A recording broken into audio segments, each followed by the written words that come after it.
Real Country 1430. Start over here. I need my list here.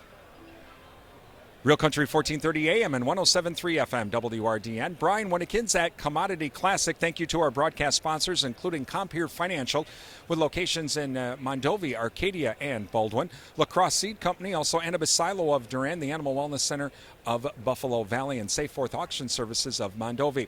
I'm with Michelle Ericsson-Jones. She is with Farmers for Free Trade, and we're going to talk with Michelle a little bit about the USMCA. We may even touch base quickly on the Phase 1 trade agreement, but we're going to first talk about USMCA. And Michelle, thanks for joining us. Boy, that was such a big deal for Wisconsin because of the Canadian Class 7 dairy issue. Is that one of the biggest benefits from that new agreement? Certainly for agriculture, the Class 7 deal was one of the biggest tangible changes, one of the most significant actual changes. Dairy had got some more market access that they have certainly been looking for and definitely badly need, especially in Wisconsin, where, as everyone knows, the dairy industry has certainly had their struggles recently. So hopefully we'll be able to get that deal passed in Canada in the next couple weeks, within a month, and then implemented as soon as possible to increase that market access. So one of the other big, at least, benefits of the USMCA has been it looks like there'll be some enforcement with this now.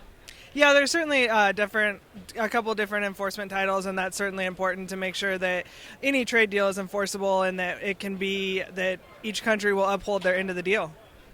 Again, we were talking with Michelle Ericsson-Jones, Farmers for Free Trade today.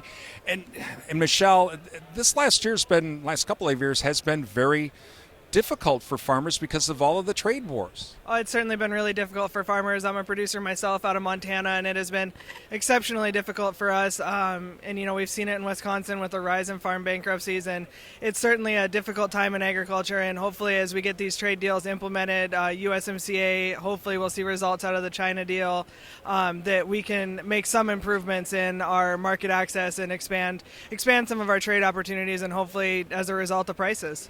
Tell us about the home farm.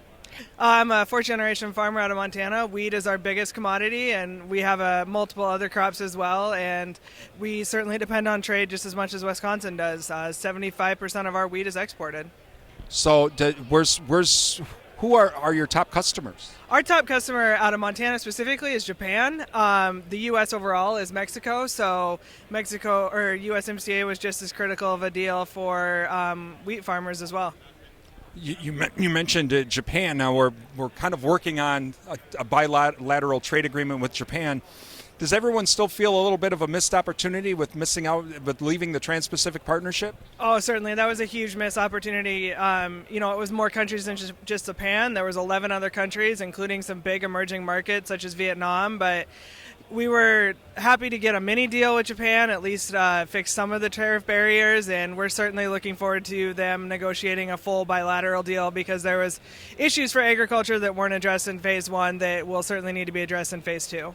That's the big thing with the Chinese situation is there's a lot of unknowns here. I mean, $40 billion in egg purchases. There's some that say, they can do it, but then there's others going, that could be tough.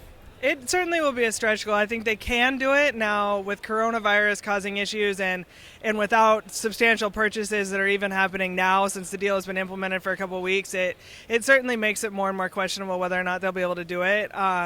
We are hopeful that they will implement some of the changes to non-tariff barriers, the tariff rate quotas for wheat, corn, rice, and some of the other issues that will help facilitate trade in the future. But there's certainly a lot of questions about the $40 billion and China will definitely have to start making some substantial purchases and then pick up into the fall as we get into our own harvest for corn, soybeans, and wheat to get to that goal. Meanwhile, Michelle, there's the president has talked a little bit with India. What kind of potential is there with that country? Dairy definitely has their eye on India, and that is a huge market. That is a huge population, and it is a big deal for all sorts of commodities. Wheat is certainly looking at India for some of their trade distorting subsidies and some of their practices. The pulse industry, which is your chickpeas and lentils, that is their biggest customer. Dairy would like access. Ethanol would like access. There's a lot of potential there. Unfortunately, the difficulties with India is they're incredibly protectionist, so it will likely be a long negotiation. It's not something that will probably get done in a couple months, but it is nice to see someone have at least want to look at India and the possibilities and maybe make some effort or some changes there. That is Michelle Ericsson-Jones with Farmers for Free Trade. We're at Commodity Classic. I'm Brian Winnikins for WRDN.